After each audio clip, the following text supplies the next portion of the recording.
प्राचीन समय की बात है। एक समुद्र के किनारे एक गुरु अपना आश्रम बनाकर रहा करते थे।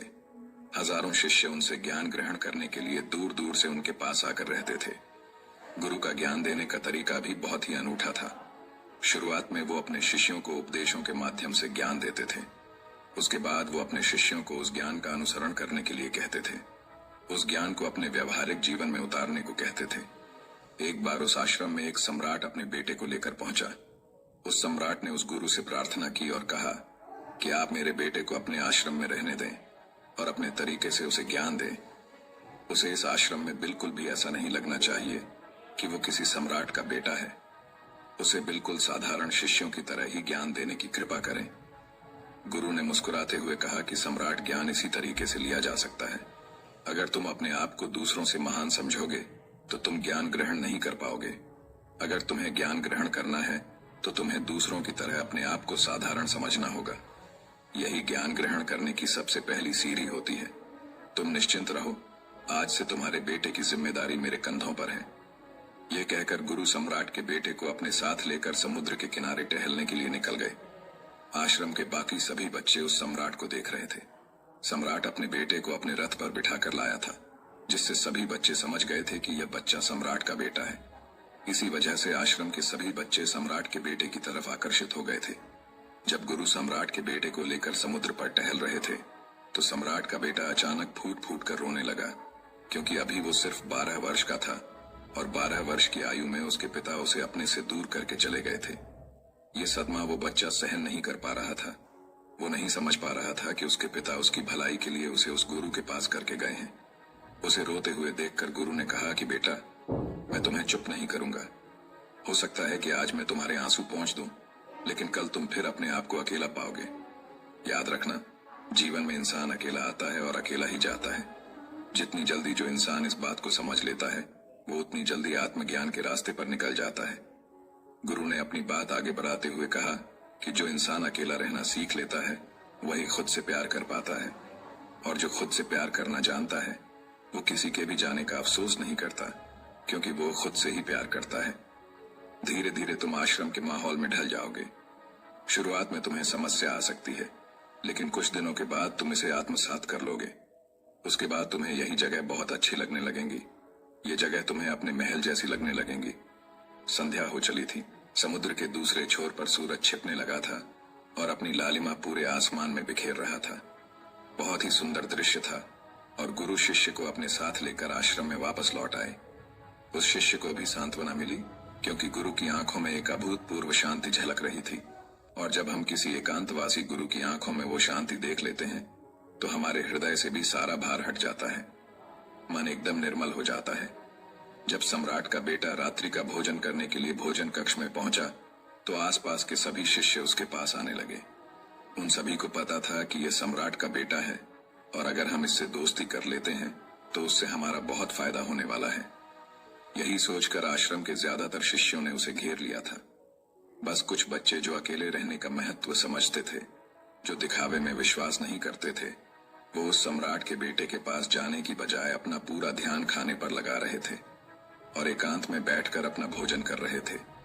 कुछ दिनों के बाद सम्राट के बेटे की आश्रम के ज्यादातर बच्चों के साथ दोस्ती हो गई। अब वो आश्रम में उन बच्चों के साथ घूमता, उन्हीं के साथ अपना ज्यादातर समय बिताता। आखिरकार वह सम्राट का बेटा था, सुख सुविधाओं में पला हुआ था। आसपास बहुत से दास और दासियां होते थे।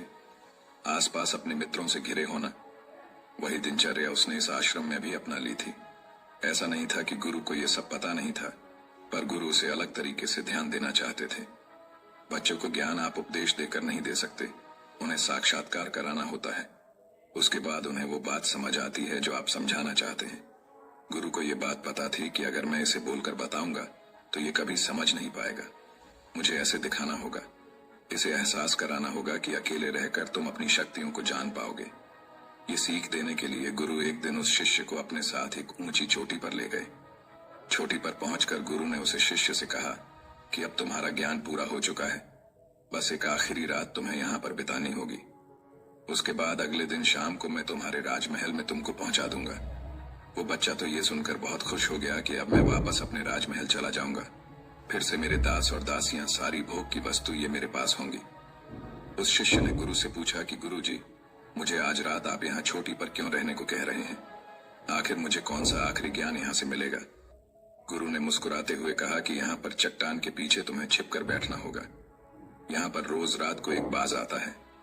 बाज को देखना है, बहुत गौर से देखना है, हर गतिविधि देखनी है, और उस बाज को देखने के बाद अगले दिन अगर तुम उस बाज की खूबियां मुझे बता पाए तो मैं तुम्हें तुम्हारे राजमहल वापस भिजवा दूंगा।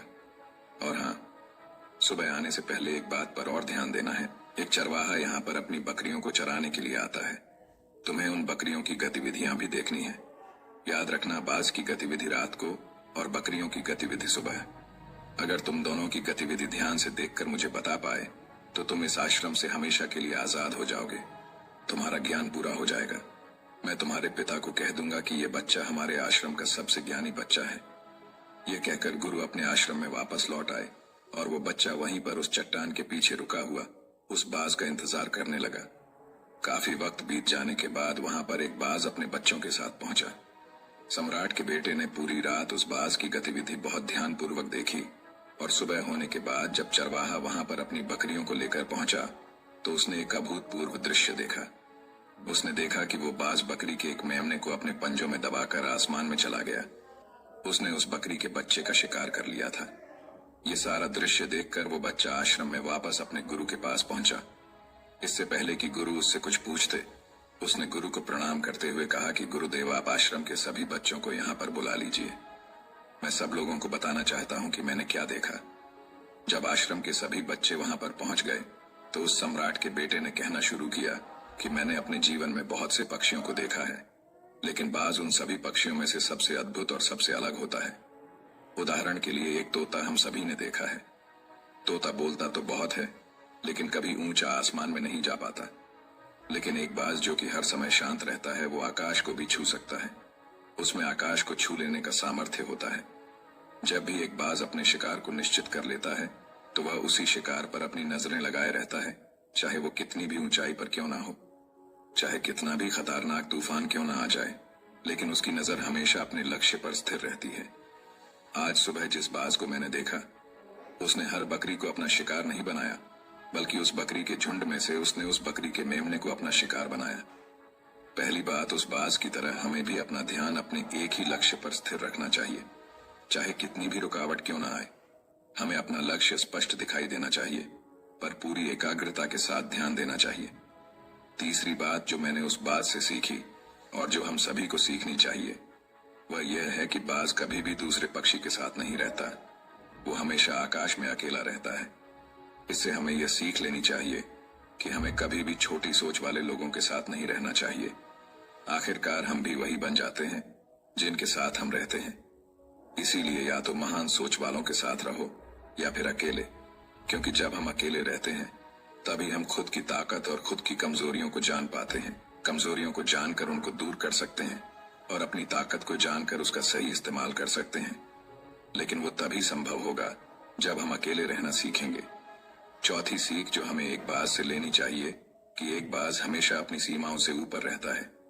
जब तूफान आता है तो हर एक पक्षी अपने घोंसले की तरफ भागता है, खुद को छुपाने की जगह ढूंढता है, लेकिन बाज ऐसा कुछ भी नहीं करता। वो खुद की सीमाओं को हटाकर बादलों से भी ऊपर जाने का प्रयास करता है। हवाएं उसे धक्का मारती है, पंख उसके भारी हो जाते हैं, पानी और धूल की वजह से कुछ दिखाई नहीं देता, लेकिन वो फिर भी आसमान की तरफ जाता रहता है और अंततः बादलों से भी ऊपर निकल जाता है और वहां तब तक ऊपर जाता रहता है जब तक मौसम ठीक नहीं हो जाता।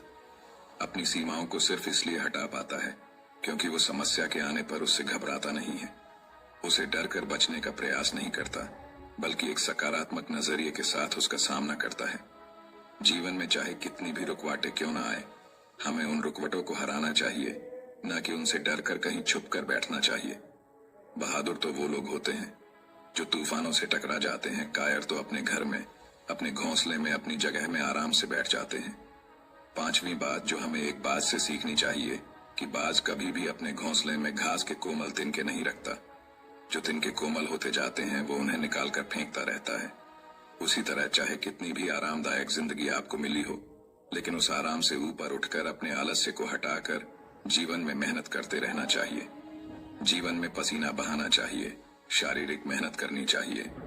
अपने घोंसले से कोमल तिनके उठाकर फेंक दो और आज ही अपने आलस्य को हटाकर निकलो। हर दिन अपने आप को चुनौतियां दो। हर दिन मुश्किलों का सामना करो, क्योंकि वही मुश्किलें तुम्हें मजबूत बनाएंगी।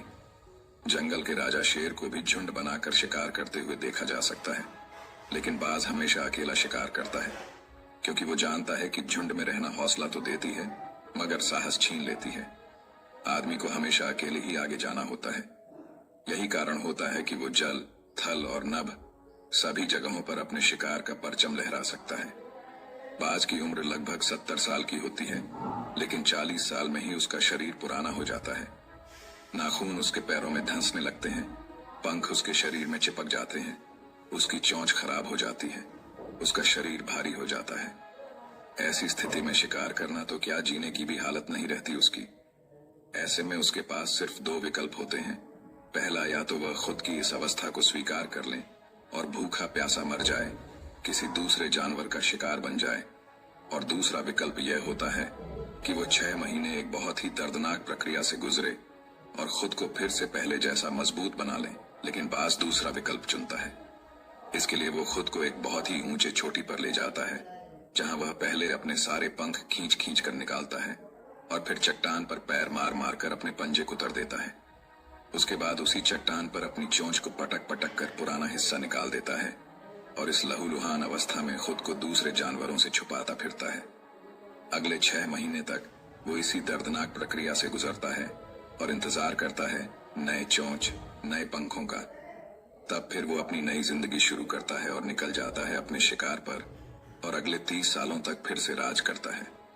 इसीलिए समय आने पर हमें भी अपनी पुरानी आदतों को त्यागना होता है और कुछ नया सीखना होता है।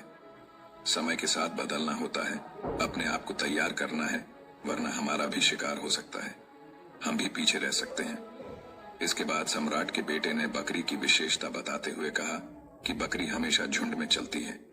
उन्हें झुंड में एक साथ चलने से हिम्मत मिलती है, लेकिन जैसे ही उन पर शिकार होता है, वैसे ही वो बकरियां तितर बितर हो जाती।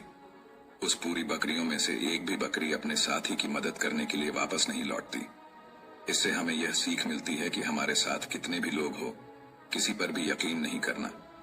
यकीन करना तो खुद पर करना, क्योंकि बुरा समय आने पर वो बकरी तितर बितर हो जाएगी, आपको पता ही नहीं चल पाएगा। गुरु को प्रणाम करते हुए सम्राट के बेटे ने अपने गुरु से कहा कि गुरुदेव, अगर मुझसे कोई सीख रह गई हो तो कृपया करके आप बताने की कृपा करें। गुरु ने सभी बच्चों को संबोधित करते हुए कहा कि ये सभी बातें जो अभी इस बच्चे ने बताई हैं, सब सही है, लेकिन ये सारी खूबियां आप लोगों में तभी पैदा हो पाएगी जब आप अकेले रहने का अभ्यास करेंगे। आपने देखा होगा कि बाज कभी भी किसी दूसरे पक्षी के साथ नहीं रहता, ना ही किसी के साथ अपनी दोस्ती बनाता।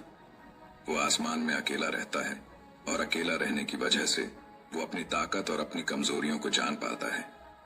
इसके बाद गुरु ने अपनी बात खत्म करते हुए कहा कि मैं आज रात इस सम्राट के बेटे को इसके राजमहल में पहुंचाने के लिए जा रहा हूं, क्योंकि इसकी सीख यहां पर पूरी हो गई है।